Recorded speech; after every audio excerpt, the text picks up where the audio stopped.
Richard Dawkins, biolog dan penulis terkenal asal Inggris, dengan bukunya The God Delusion 2006, mengkritik agama dan mengadvokasi pandangan ateis. Buku ini mendapat perhatian besar dan memicu reaksi beragam, termasuk kritik tajam dari kalangan agamawan. Tidak hanya buku, tweets kontroversialnya sering bikin panas. Dawkins seringkali menuai kontroversi melalui unggahan-unggahan di media sosial, terutama di Twitter. Beberapa tweetnya dianggap menghina dan mengejek agama serta keyakinan keagamaan yang kemudian menuai reaksi keras dari orang-orang yang tersinggung. Dawkins menggambarkan Islam sebagai agama yang mematikan dan mengkritik penyebaran agama tersebut. Pernyataannya ini tentu saja mendapat kritik karena dianggap sebagai generalisasi yang tidak mempertimbangkan keragaman dalam komunitas Muslim. Tidak hanya Islam, kritik terhadap agama secara umum dilakukannya. Dawkins seringkali membuat pernyataan kritis terhadap agama secara umum. Pernyataannya yang tajam dan terkadang tidak menghormati keyakinan orang lain telah menimbulkan kontroversi dan mengundang kritik, terutama dari kalangan agamawan.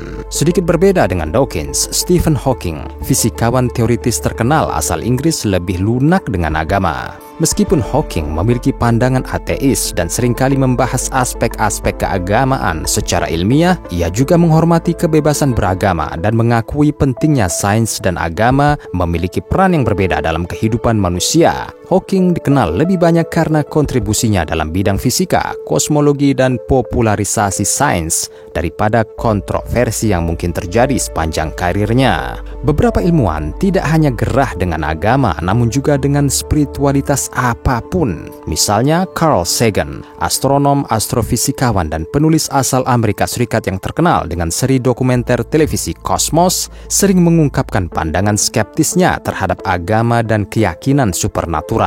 Sagan dikenal karena sikap skeptisnya terhadap klaim-klaim paranormal atau supernatural. Ia mengadvokasi metode ilmiah dan penilaian kritis terhadap bukti-bukti yang diajukan dalam konteks tersebut. Sikap skeptisisme ini dapat menimbulkan kontroversi dengan mereka yang mempercayai atau mempromosikan fenomena paranormal. Sagan secara teratur mengkritik dan mengekspos klaim-klaim pseudodesain dan penipuan ilmiah. Ia mendukung sains sebagai alat untuk membedakan antara klaim yang didukung oleh bukti yang kuat dan klaim yang tidak valid. Pernyataannya ini mungkin menimbulkan kontroversi dengan kelompok atau individu yang percaya pada klaim-klaim pseudodesain tersebut.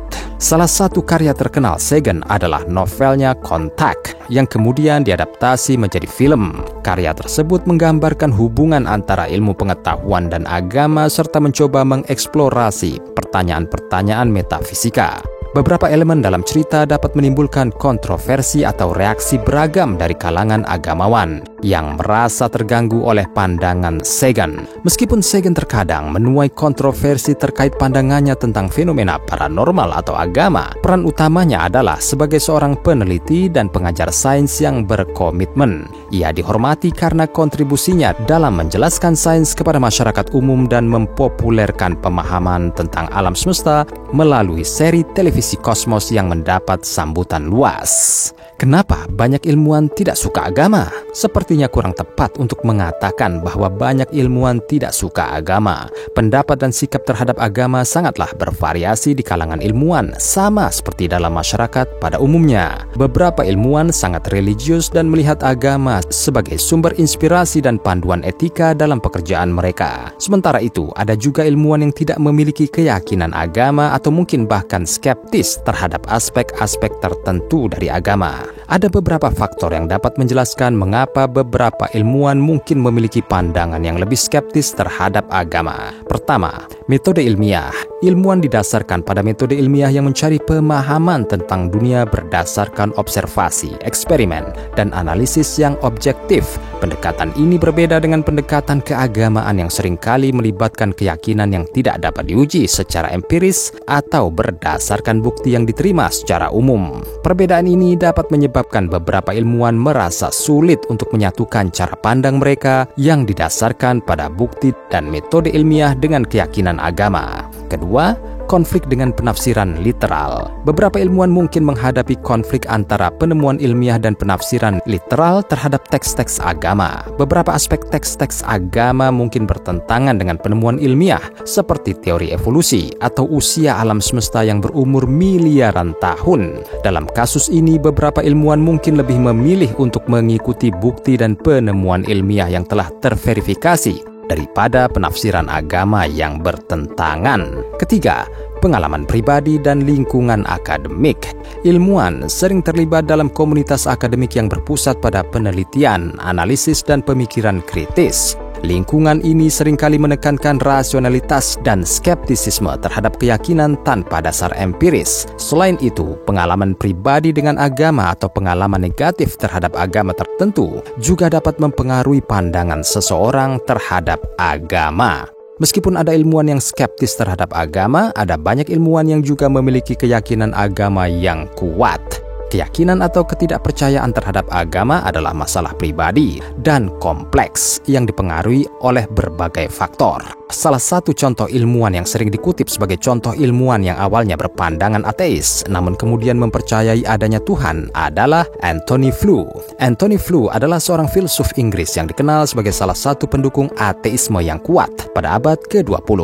Namun pada tahun 2004, ia mengumumkan perubahan pandangannya dan menyatakan bahwa bukti-bukti ilmiah yang ada membuatnya yakin bahwa ada kecerdasan di balik penciptaan alam semesta. Meskipun ia tidak mengadopsi keyakinan agama tertentu, perubahan pandangan Flew menjadi topik perdebatan yang signifikan dalam komunitas ilmiah dan keagamaan. Sementara Dr. Maurice Bucaille memilih masuk Islam. Ia adalah seorang ahli bedah jantung dan penulis asal Prancis yang lahir pada tahun 1920 dan meninggal pada tahun 1998. Dr. Bucaille adalah seorang non-muslim yang awalnya mempelajari Alkitab untuk mencari kesesuaian antara teks agama dan pengetahuan ilmiah modern. Namun setelah mempelajari Al-Quran, Dr. Bucaille terkesan dengan kesesuaiannya dengan penemuan-penemuan ilmiah terkini. Ia terpesona oleh akurasi ilmiah yang terkandung dalam Al-Quran, terutama dalam bidang embriologi, astronomi, dan geologi. Hasil penelitiannya mengarahkannya pada keyakinan bahwa Al-Quran adalah wahyu dari Tuhan. Dr. Bucaille kemudian menggambarkan pengalamannya dalam bukunya yang terkenal The Bible, The Quran and Science. Buku ini memberikan analisis ilmiah dari beberapa ayat Al-Quran dan perbandingannya dengan pengetahuan modern.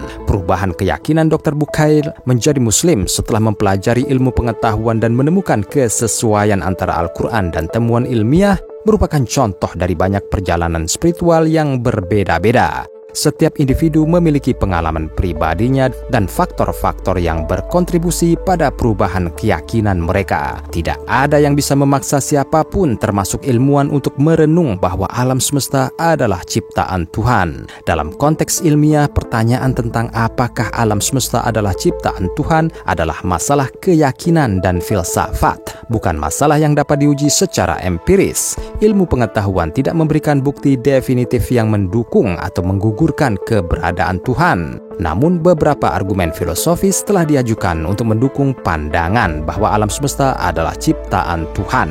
Berikut adalah beberapa contoh argumen yang sering dikemukakan. Pertama, argumen kausalitas. Argumen ini menyatakan bahwa alam semesta memerlukan penyebab eksternal yang kuat untuk menjelaskannya.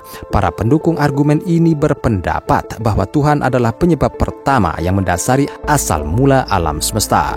Kedua, kecocokan parametri alam semesta. Beberapa ilmuwan berpendapat bahwa ada sejumlah besar parameter fisik dalam alam semesta yang sangat tepat dan halus untuk memungkinkan kehidupan. Argumen ini menyiratkan bahwa keberadaan dan ketepatan parameter-parameter ini menunjukkan adanya desain atau tujuan di balik alam semesta yang dapat diasosiasikan dengan keberadaan Tuhan. Ketiga, keteraturan dan hukum alam. Argumen ini berpendapat bahwa ketertiban, konsistensi, dan hukum alam yang kompleks yang mengatur alam semesta menunjukkan adanya kecerdasan di balik penciptaan alam semesta. Keempat, pengalaman keagamaan dan keberadaan Tuhan. Beberapa orang berpendapat bahwa pengalaman pribadi mereka tentang kehadiran atau hubungan dengan Tuhan memberikan bukti subjektif akan adanya Tuhan sebagai pencipta alam semesta. Itu semua adalah argumen filosofis yang tidak dapat dibuktikan secara empiris. Setiap individu memiliki hak untuk mempertimbangkan argumen-argumen ini dan membentuk pandangan mereka sendiri tentang hubungan antara alam semesta dan keberadaan Tuhan. Jadi, bagaimana ceritanya ilmuwan ateis bisa masuk surga? Mereka sudah mendapatkan surga di dunia dengan kegairahan mereka melakukan apa yang mereka suka. Sedangkan berbicara tentang akhirat adalah di luar konteks ilmiah dan menyangkut orang-orang yang percaya alias beriman. Mungkin kamu salah satunya dan juga ingin berkomentar. Silakan.